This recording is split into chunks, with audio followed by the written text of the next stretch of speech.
This is Brad A. Milford with the Unlimited Business Wisdom Podcast, where leaders, seasoned entrepreneurs, and business owners share their wisdom. It's straight to the point to respect people's time, and because we know knowledge and wisdom turn to business possibility, and possibility mixed with support and action become reality. In this podcast, we discuss leadership, sales, marketing, operations, team development, quality, and finance to drive sustainable results and everlasting impact to make the world a better place. Thanks for joining us. Hey, Barry, welcome to the show. Glad to be here with you, Brad. I'm really glad you're here. So I've looked over your website. I've done my due diligence.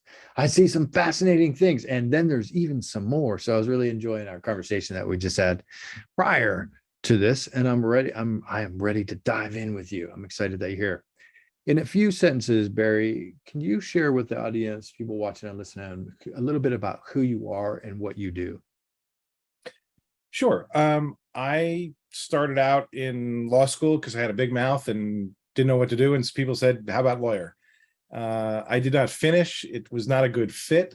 I went across from the University of San Diego School of Law to the undergraduate library, down into the basement where they had all the journals from every industry you've ever heard of, looking at everything. What do I want to be? I was kind of stalling because I had to tell my mother I was leaving law school and I knew it would break her heart. And yeah, for years she was, still pitching law school and, matchbook, hey, you could do law at night. And, but I came across the Journal of Financial Planning and I went, the law thing kind of appealed to me because of clients, but it didn't appeal to me because of the negativity of, I didn't want to do criminal, and civil seemed very, and I was like, well, it's clients, but positive, helping people achieve goals and stay out of trouble. And so unlike a lot of people in my industry who sort of fell into it after other careers, I intentionally chose it. And I've been doing it for 35 years. I've held the certified financial planner designation for 28 of those years. So it's very much a profession to me, a calling. I believe in it passionately. I've certainly formed a lot of strong opinions about what's, sort of right and wrong. And I often share with people that I'm a contrarian to a lot of the conventional wisdom that people think is gospel and really isn't. And if you want to get into that, we can talk about that. But I don't do it to be ornery or disagreeable or anything like that. I do it because I think it's harmful. And I feel like it's my job to be an advocate for my clients.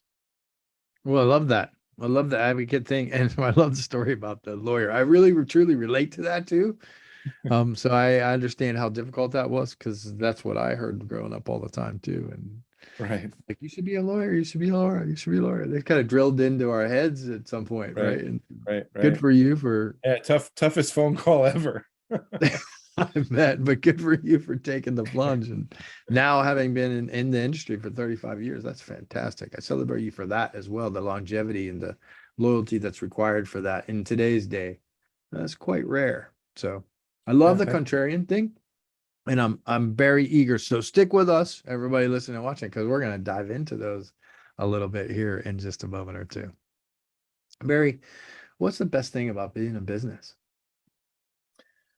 I think control. I have gone back and forth over the course of my career where I've done kind of the corporate job, been the employee person, and then been the independent business person. And my wife's a fantastic employee. She's hardworking, she's loyal, she's dedicated. She's a great corporate employee. She works for a major Fortune 500 company. I'm a terrible employee, not because I don't do my job really well, and I really put a lot into it. It's because I just need to be able to do my own thing, my own way, without asking anybody's permission, without feeling like I'm stepping on the corporate ego or, painting outside the lines. And so I just love the independence, the flexibility, the choice to do things my way, my style, and compliant with any rules or regulations that apply to me. Of course, I'm not out there being a crazy rebel, not going to get myself in trouble, but I want to be able to put out my own voice, my own way, based on opinions and beliefs that I've formed over time. And, I get to choose to market. I get to choose to, especially how I speak to my clients and how I serve them. I just need that ability to do that in my own unique way. And I think that's what probably is very attractive to a lot of entrepreneurs and business owners is It's risky. It's scary to be kind of on your own without the big mothership and responsible for everything. But what comes with that, I think, are some great rewards. And I own 2 boats, and I don't have to ask anybody's permission when I use them. So I think that's the other part. I love the ending there. That was great. But any entrepreneur listening, watching right now is probably they got the victory sign and go, yeah, that's me. Yes, yes, Right. yes. Totally relate Right. to everything you just shared.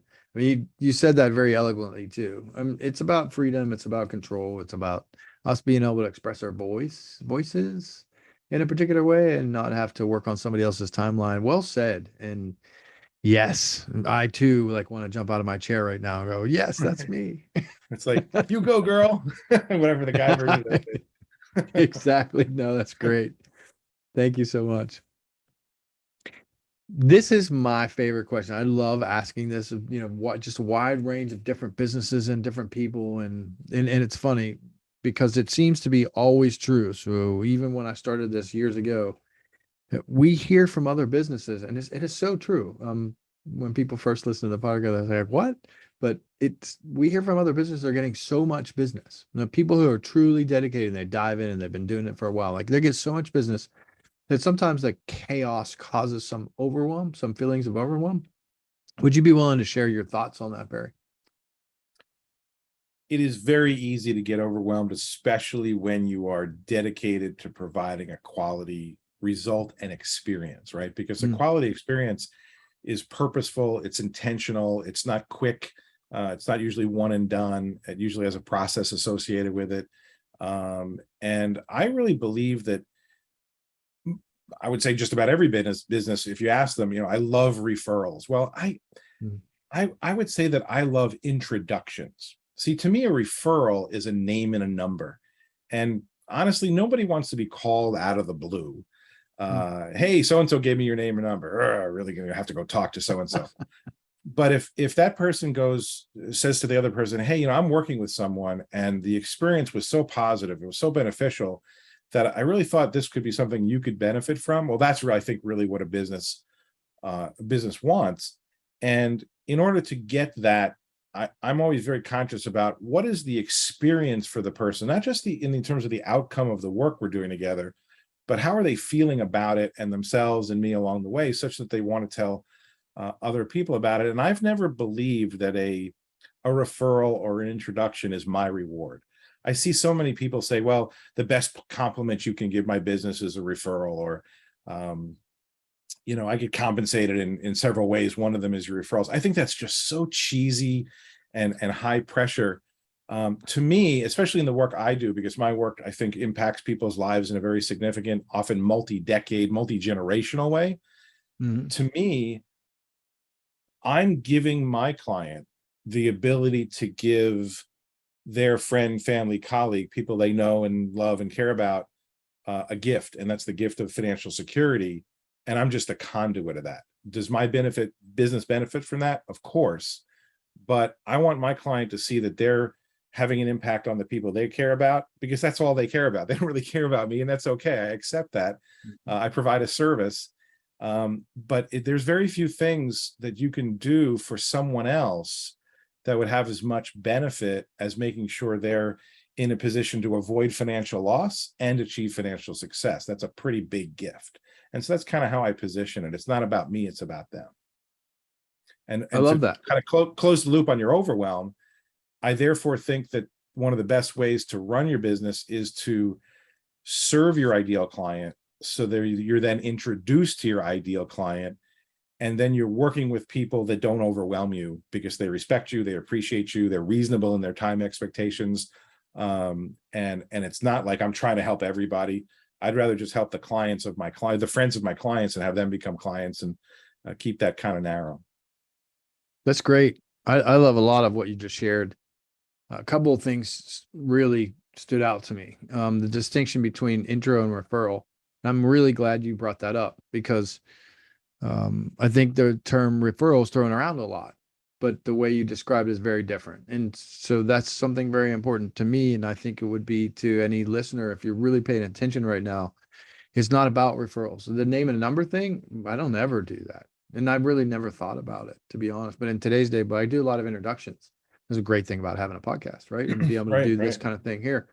But I don't send, and I tell people I don't send, unvetted referrals. So they got to be vetted to a certain extent. And anybody that gets a name and number from somebody who knows somebody who knows somebody, that's not worth very much, is it? I It's don't think some so. hard work for people. It's Right. there's not a whole lot of value in there. So I'm glad you made that distinction.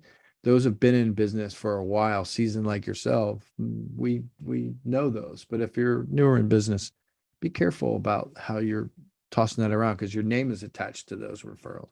So good points.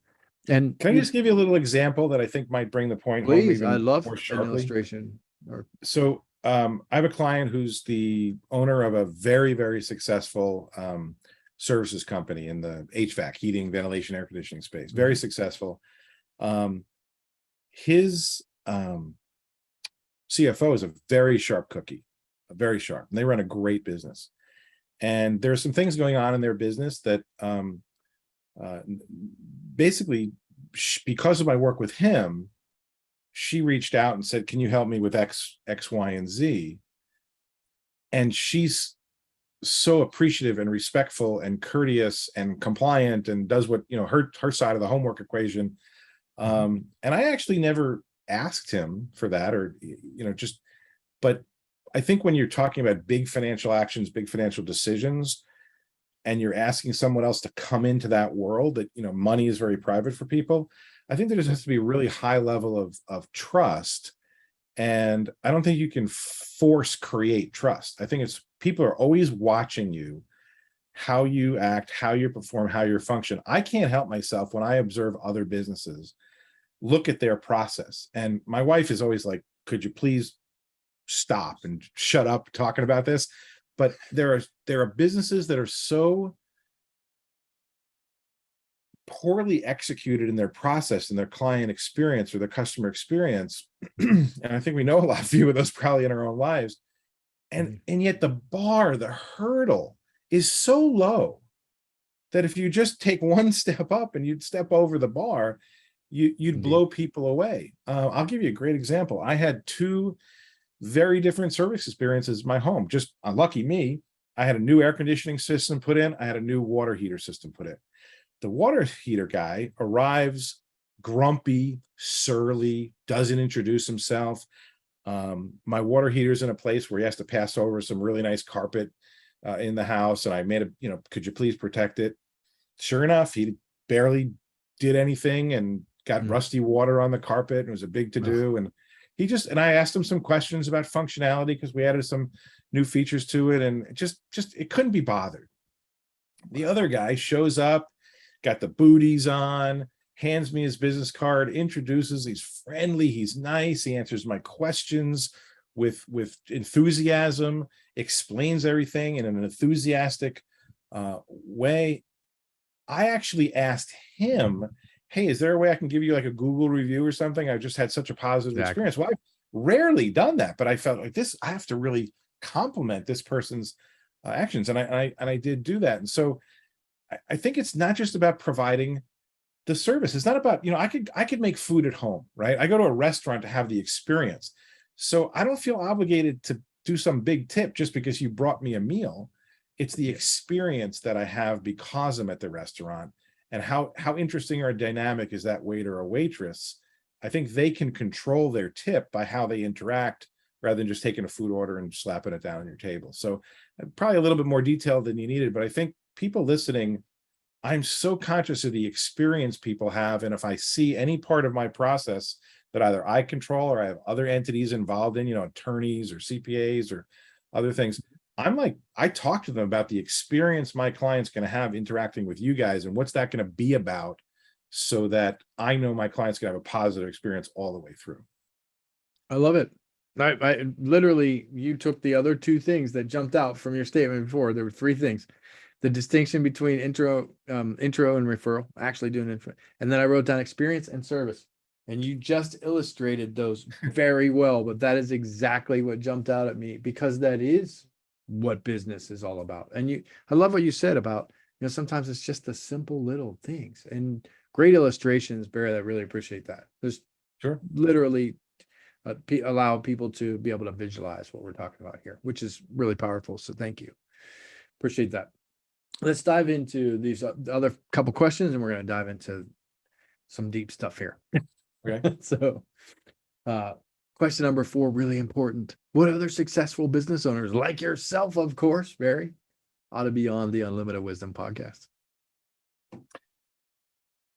There's a gentleman that I have followed for quite some time. His name's David Newman.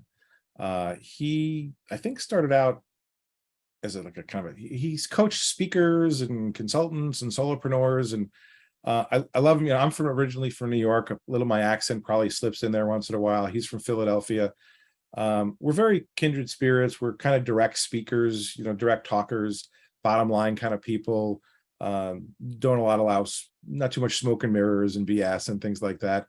And I have watched his career evolve, and I've watched him take some really amazing moves in how he operates his own business and his marketing and his refinement of his message and messaging and collateral materials. And as he's gotten more successful, he's invested in more things and tools and people.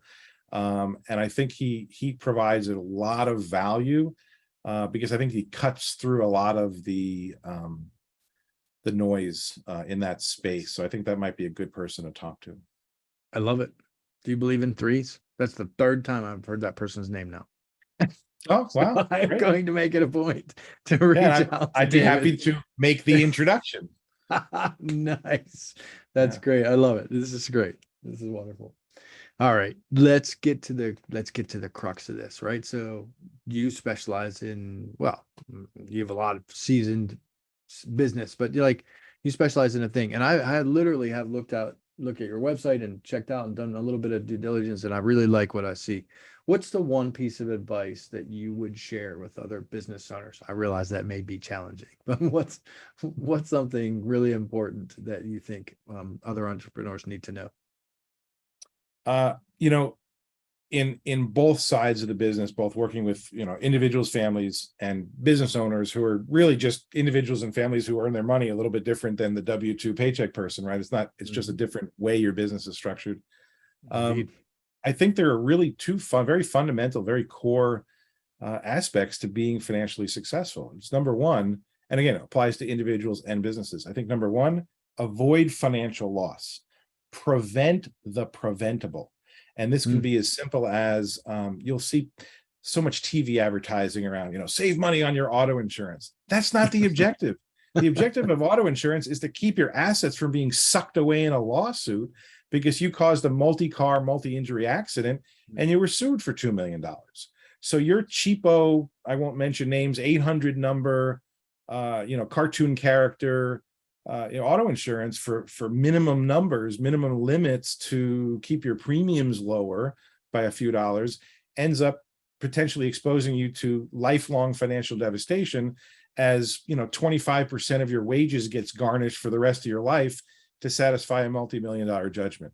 You take that over to the business owner side. Many business owners do not have business overhead expense insurance.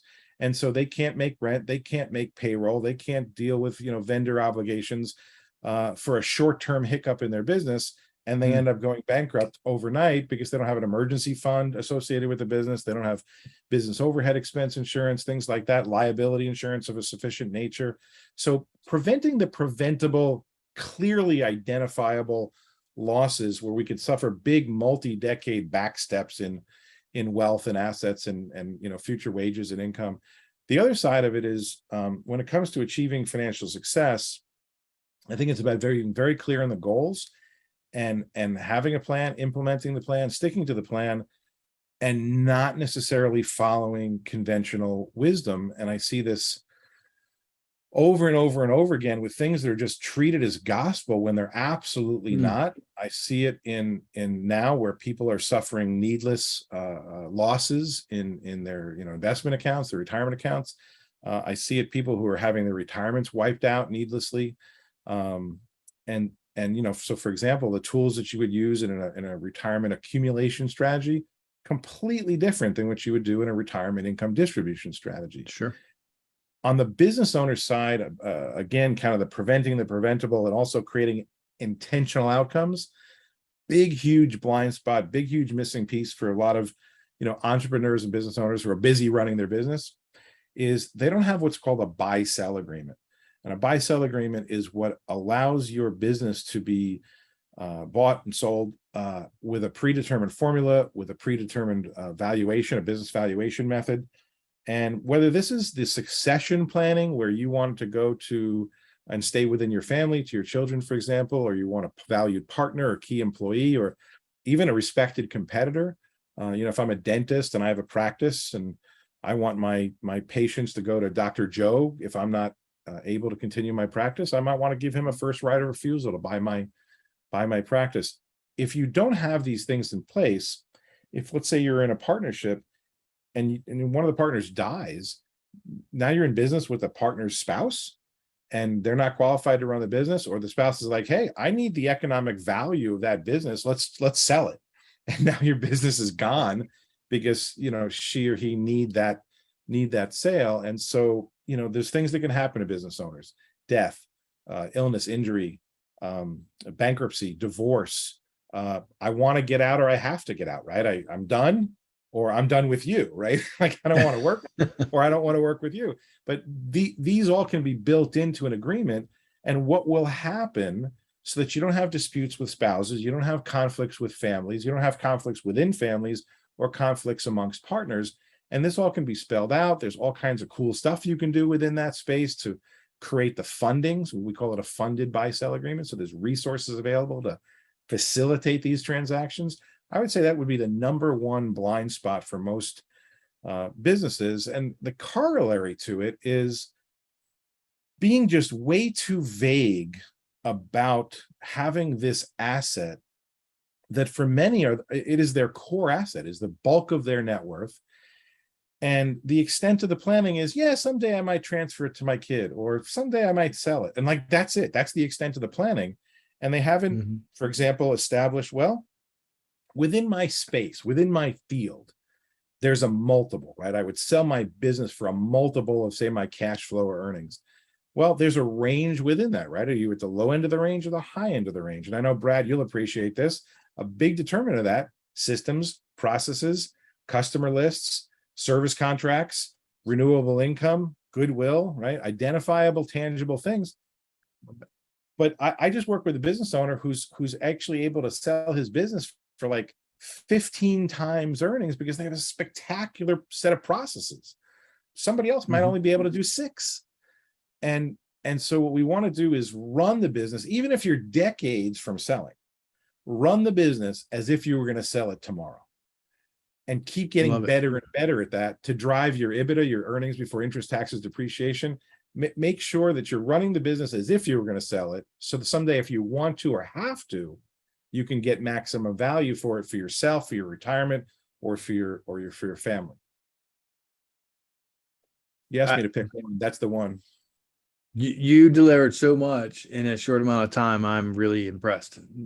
Honestly, I am. And I knew that you have, I know you have a lot of knowledge and everything, but the way you delivered that is fantastic. I mean, you talk about succession planning and buy-sell agreements, and you said that you would deliver probably some blind spots, right? And you nailed a bunch of them. That business owner, a lot of business owners, I mean, let's face it, let's be real. A lot of business owners don't have a clear-cut plan in business in general, let alone succession planning, their plan for how they want to sell or how they're going to move to sell. I mean, I'm just a straight speaker, so that's not a sweet spot for. There's a lot of visionaries who are CEOs, and I mean, there's lots of them. And for every visionary CEO, there's only 100 visionary CEO. There's only 4 integrators. So not everybody thinks that way, and I respect that. And a lot of times the visionaries are the ones who were, the leading of the founders of the business, right? So that's just not their natural spot to think through these and things. We wouldn't like expect them to, right? We they're great at what they do. Exactly. You could be a fantastic surgeon and a terrible auto mechanic, right? I mean, you can't be good at everything. Yep. And so I love that you pointed some of those out. I mean, I wrote down just-in-time capital. So insurance, making sure you have insurance for that business overhead. being able to raise capital just in time. But what I really love about the intentional outcomes. So when somebody connects with someone like you that has the experience that you do, then you can begin to plan those kinds of things, begin to pull out some of those blind spots and say, have you ever thought about this? Have you ever thought about that? And yet I know from doing this for a while that so many people are afraid to just hop on a phone call and have a conversation about these kinds of things, just an Right. initial conversation. So Because it's not urgent. It's very important, but it's not urgent. The brush fire of the day, the delivery that didn't arrive, or the customer that's mad about it, that's the urgent brush fire. And so all this stuff gets back burnered. I'll just share one other thing, just because it's sort of a passion of mine. There's a very famous statistic in business succession planning that most businesses don't even survive the transfer from one generation to the next. Very few make it to two, and almost none make it to three, which is a horrific statistic given the entrepreneurial drive and blood and sweat and tears put into building that business, and yet not having the mechanisms to move it on. And the reality is a lot of people would like to give or transfer or have their son or daughter take over the business, and yet don't do any grooming of them in just the business fundamentals, and don't put in the mechanisms to transfer it in a tax efficient way, because the IRS is kind of always sitting out there waiting to pounce. And there are ways to transfer ownership, minority ownership, at a discounted amount to pay the least amount of taxes, because it's a minority controlling interest. But there's also a way to make sure that, like, what is your intent? Is your intent to just go, here, it's yours, good luck? Is it, hey, Junior's going to run the business and I'm going to take a payment from that and earn out over time? Well, what if Junior's a really bad business person or messes something up?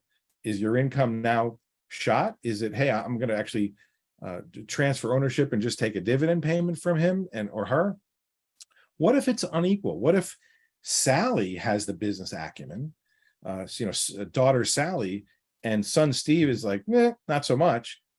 How do we equalize that, right? We call that estate equalization. There's mechanisms to equalize that, because, if Sally's taking over this enterprise of tremendous economic value and dad doesn't want to disinherit son, we have mechanisms to do that. And so what we're really trying to do is say, look, we want this business transfer to be intentional and staged at the appropriate pace.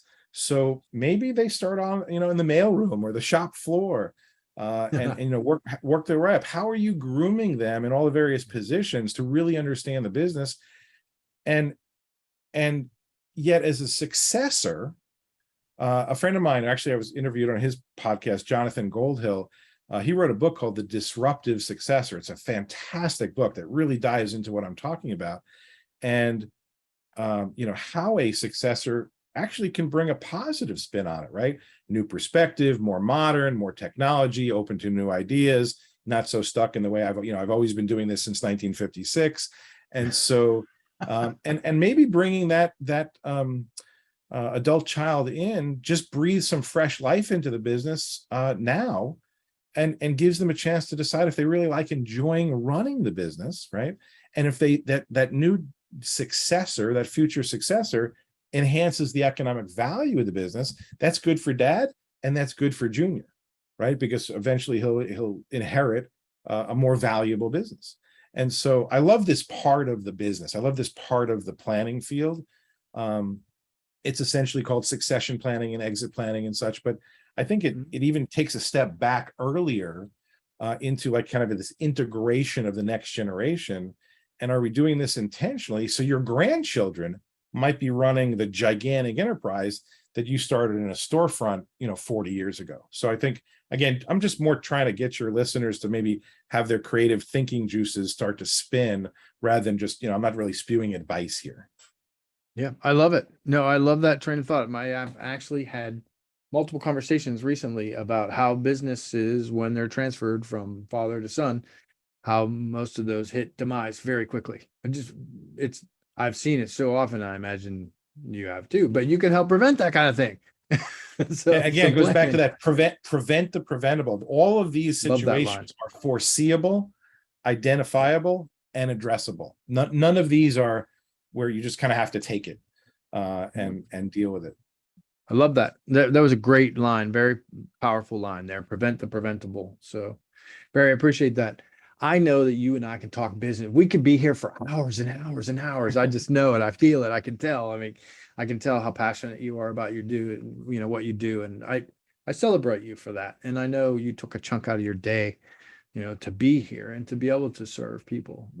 Before we switch, I just want to switch from business just for a minute. Just I ask every guest, but because I believe that we do work to live and not live to work. And so I'd love to know, with all your vast experience and experiences, what's the most fun vacation you've ever had?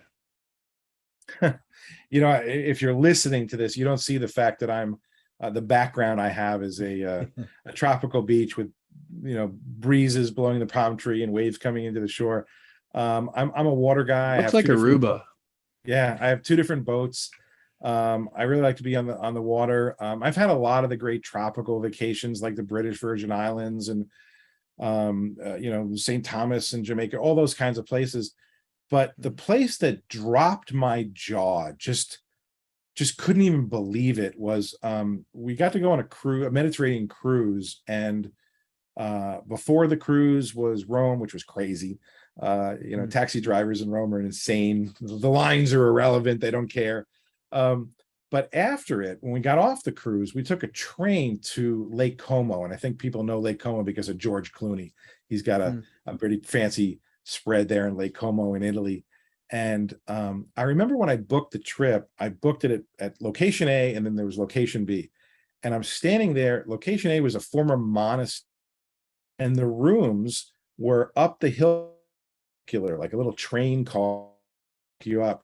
And I'm standing there waiting to check in. I kind of had my bags in my hand, and person in front of me is taking a while. So I just kind of set the bags down, and I turn around, and the lake is just all spread out in front of me, because it's just, you're high up, and it's just this sparkling jewel. And like I said, I've been on a lot of water, a lot of lakes. Nice.